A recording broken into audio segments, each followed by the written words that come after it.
Podcast Justiça Explica. Fique por dentro dos serviços do TJBA. Olá, ouvintes da Rádio Web TJBA. Esse é um espaço que guia você sobre assuntos de interesse social e jurídico. Além desse programa, outros canais de informação do Judiciário Baiano estão disponíveis, como a agência de notícias no portal tjba.jus.br e o Instagram, @TJBAOficial. O programa de hoje ficará disponível nos canais do YouTube e do Spotify do Tribunal de Justiça da Bahia. O episódio desta vez fala sobre a campanha Imposto do Bem, destinada a sensibilizar a população sobre a possibilidade de destinação de parte do recurso do imposto de renda aos fundos especiais para a infância e a adolescência. Eu sou Gleice Nascimento e converso agora com o responsável pela Coordenadoria da Infância e da Adolescência (CIG) do TJBA, desembargador Emílio Salomão Pinto Rezedar. Seja bem-vindo, desembargador. Muito obrigado, meus cumprimentos a todos que nos ouvem e aproveito da oportunidade também para agradecer esse espaço que é concedido à Coordenadoria da Infância e da Juventude para que possamos divulgar um pouco do mecanismo para a dedução do imposto de renda devido, o chamado projeto Imposto do Bem. Explica primeiro como surgiu essa campanha e quem pode contribuir. Houve alteração no ECA em 2017 e por 2011, também falhando a memória.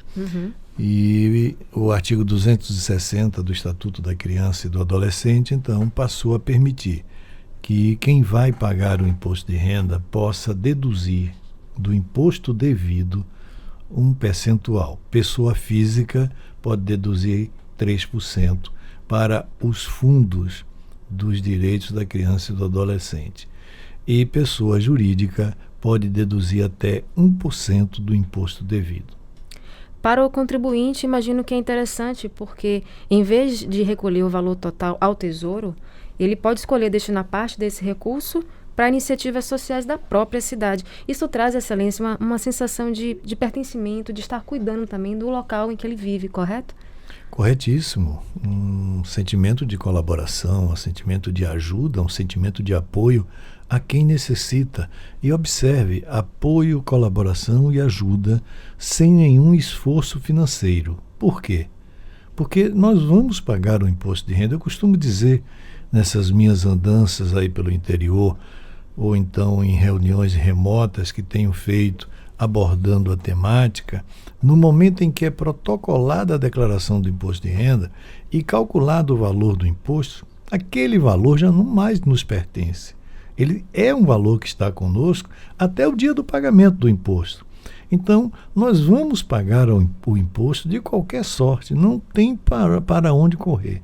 E se nós vamos pagar o imposto, por que não deduzir? Veja, não é doação. Sim. Por que não deduzir 3% desse imposto devido para ficar no município onde você reside em projetos que venham a beneficiar as crianças e os adolescentes? Está me vindo à memória agora uma assertiva que foi verbalizada por uma das pessoas que nos honrou com a presença em um desses eventos presenciais que eu participei no interior afora.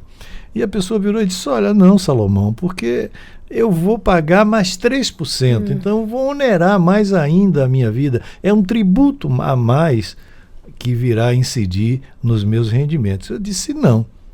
E aí tivemos que esclarecer. E realmente não há nenhum acréscimo tributário. Muitíssimo pelo contrário. Você vai deduzir daquele valor que você iria pagar e vai deixar essa parte para as crianças do seu município. Volto a repetir, percentual de 3% do imposto devido se o declarante for pessoa física. Sim. E 1% se o declarante for pessoa jurídica. Para contribuir, veja se eu coloquei correto aqui. O contribuinte, ele preenche a declaração, acessa o tópico doações diretamente na declaração, em seguida seleciona criança e adolescente e clica em novo. Feito isso, é só escolher o estado e o município e calcular o valor correspondente, como o senhor mencionou, ou 3% se for pessoa física ou 1% pessoa jurídica. Na sequência, ele clica em OK e pronto. Esses valores, desembargador, de 1% e 3%, aparentemente pode parecer pouco, né? Mas eles fazem diferença na vida da criança e do adolescente que o recebe? Fazem sim. Em primeiro plano, as suas colocações são totalmente procedentes. É um procedimento muito simples, muito simples. É exatamente isso como você falou, clica aí no item doações e lá vai abrir a possibilidade, o dos fundos. Fundo da criança, fundo do idoso. E aí nós vamos optar pelo fundo da criança. E ele vai abrir uma outra opção, fundo nacional, fundos estaduais ou fundos municipais. Aí você vai clicar a alternativa que mais lhe agrade. O que mais fica próximo é o fundo municipal, não é? E aí clicou, o sistema vai fazer o cálculo do imposto devido, do percentual de 1%, e já vai emitir o DARF com data de vencimento. É muito, muito simples. Porque na hora que você clica lá, fundo municipal, aí vão aparecer as alternativas dos municípios. Sim. Aí você escolhe o município de Salvador, município de Cruz das Almas, enfim, os municípios de qualquer lugar do Brasil. Há um detalhe, eu sei que eu estou me prolongando muito, Pode falar. mas há um detalhe de uma cidade chamada Jaborandi, aqui na Bahia. Nós temos esse levantamento que nos foi passado pela Receita Federal. Jaborandi tinha uma expectativa de arrecadar R$19 mil, porque a Receita faz a expectativa do potencial arrecadatório com base nas pessoas que moram na cidade e que declararam anteriormente. Sim. Aí ela calcula qual é o potencial lá, no exemplo, Jaborandi, 19 mil e alguns reais. Né? Só que Jaborandi, o ano passado, recebeu de dedução do imposto de renda mais de 300 mil reais. Mais do que a estimativa. Mais do que a estimativa. Por que isso ocorre? Porque alguém que more fora da cidade pode declarar, por exemplo, alguém que mora lá em Porto Alegre, que mora lá no Amazonas e que quer fazer a dedução para Jaborandi, pode fazer a dedução para Jaborandi. Entendeu?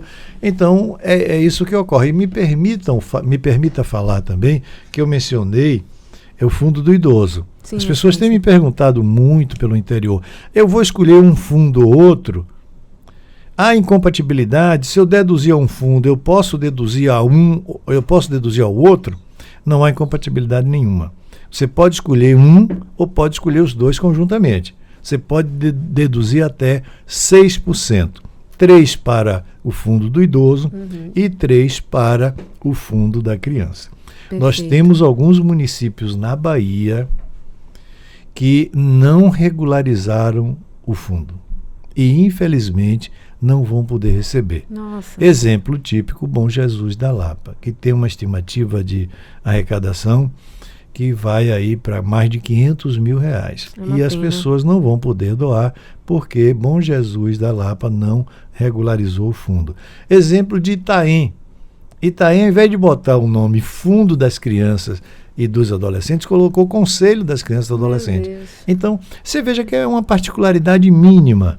Nós temos vários municípios e aqueles que não estão a receber, exemplo, eu estou olhando aqui, Ituaçu, por exemplo, está com o fundo não regularizado, Jaguarari, ali perto de Bonfim também, não tem o fundo regularizado. Então seria interessante que essas pessoas, se por acaso os juízes, especialmente, quiserem entrar em contato com a CIJ, a Coordenadoria da Infância, e procurar saber, o município ou a minha comarca está com o fundo regularizado, aí o pessoal da CIJ vai verificar qual é a pendência, sim, vai passar a informação, e é interessante que o juiz ou a juíza mantenha contato com o Conselho Municipal dos Direitos da Criança e do Adolescente para regularizar o fundo, colocando o fundo em condições de recepção do repasse o ano próximo, sim, porque para este ano de 25 já não tem mais condições. Para você que está sintonizado agora no podcast Justiça Explica, estamos falando sobre o Imposto do Bem com o desembargador Salomão Rezedar.